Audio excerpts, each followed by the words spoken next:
તો યુવરાજસિંહે શિષ્યવૃત્તિના મુદ્દાને લઈને પણ ગંભીર સવાલો ઉઠાવ્યા છે। વિદ્યાર્થીઓને પોસ્ટ મેટ્રિક શિષ્યવૃત્તિ ન મળ્યાનો આક્ષેપ કરવામાં આવ્યો છે। આદિવાસી વિદ્યાર્થીઓ પાસેથી ફી વસૂલવાનો આક્ષેપ કર્યો। શિષ્યવૃત્તિ અટકતા સંચાલકો ફી વસૂલતા હોવાનો પણ આરોપ અહીં કરવામાં આવ્યો છે। વિદ્યાર્થીઓ આર્થિક મુશ્કેલી વચ્ચે અભ્યાસ ચાલુ રાખવા મજબૂર બન્યા છે। શિષ્યવૃત્તિ તાત્કાલિક ચૂકવવા સરકાર સમક્ષ ઉગ્ર માંગ કરવામાં આવી છે। આદિવાસી સમાજ સાથે અન્યાય થતો હોવાનો પણ આરોપ યુવરાજસિંહે કર્યો છે।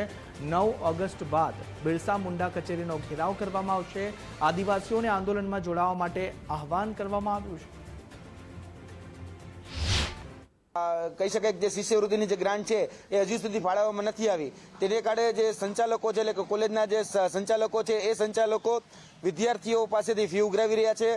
વિદ્યાર્થીઓને કહી રહ્યા છે કે તમે જો ફી ન ભરી શકો તો તમે અહીંથી તમારું જે એડમિશન છે રદ કરાવી શકો છો।